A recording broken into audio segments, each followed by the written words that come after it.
no trail in it, and the rocks and brush were so rough that Carlo frequently called me back to help him down precipitous places. Emerging from the cañon shadows, I found a man making hay on one of the meadows, and asked him whether Professor Butler was in the valley. "I don't know," he replied, "but you can easily find out at the hotel. There are but few visitors in the valley just now. A small party came in yesterday afternoon, and I heard someone called Professor Butler or Butterfield or some name like that." In front of the gloomy hotel I found a tourist party adjusting their fishing tackle.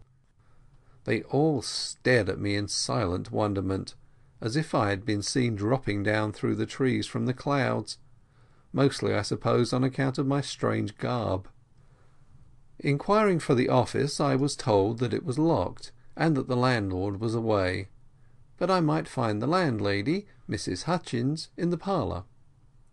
I entered in a sad state of embarrassment, and after I had waited in the big empty room and knocked at several doors, the landlady at length appeared, and, in reply to my question, said she rather thought Professor Butler was in the valley, but to make sure she would bring the register from the office. Among the names of the last arrivals I soon discovered the Professor's familiar handwriting, at the sight of which bashfulness vanished; and having learned that his party had gone up the valley, probably to the Vernal and Nevada Falls, I pushed on in glad pursuit, my heart now sure of its prey. In less than an hour I reached the head of the Nevada Cañon, at the Vernal Fall, and just outside of the spray discovered a distinguished looking gentleman, who, like everybody else I have seen to day, regarded me curiously as I approached. When I made bold to inquire if he knew where Professor Butler was, he seemed yet more curious to know what could possibly have happened that required a messenger for the Professor, and instead of answering my question, he asked, with military sharpness, "Who wants him?" "I want him," I replied with equal sharpness. "Why, do you know him?" "Yes," I said. "Do you know him?"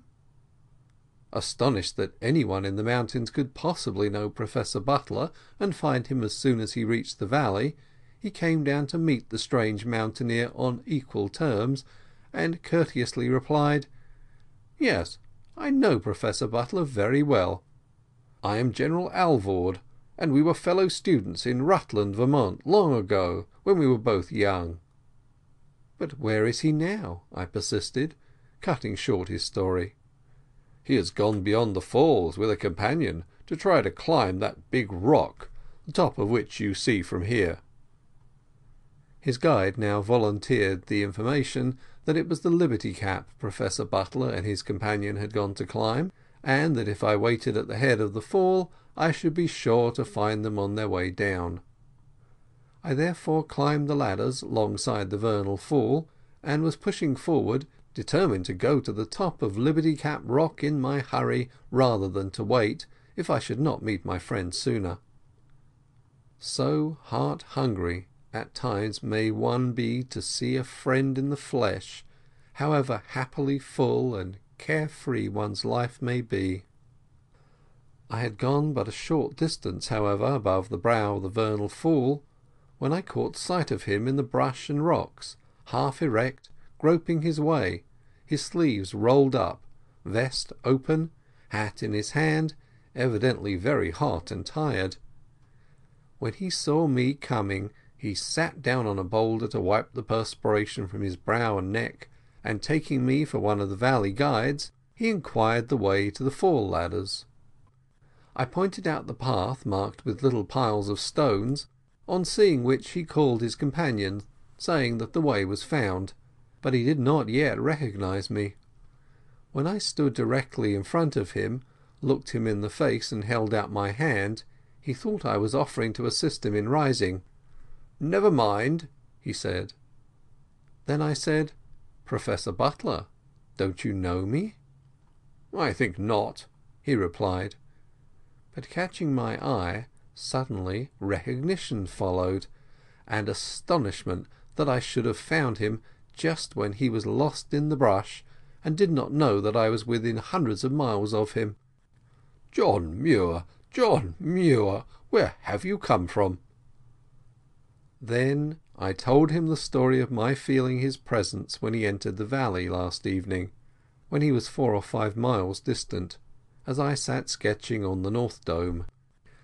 This, of course, only made him wonder the more.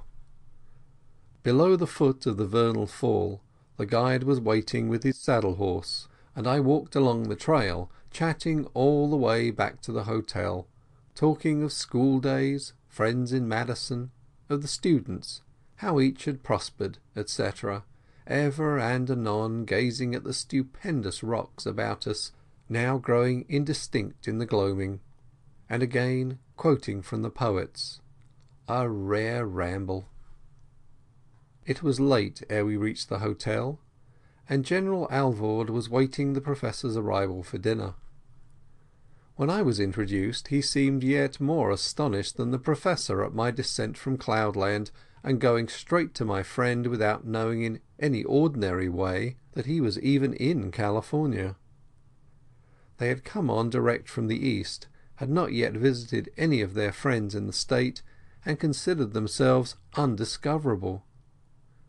As we sat at dinner the General leaned back in his chair and, looking down the table, thus introduced me to the dozen guests or so, including the staring fisherman mentioned above.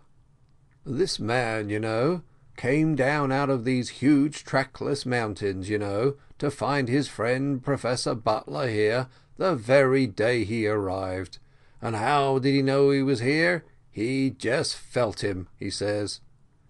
This is the queerest case of Scotch far-sightedness I ever heard of," etc., etc., while my friend quoted Shakespeare. "More things in heaven and earth, Horatio, than are dreamt of in your philosophy.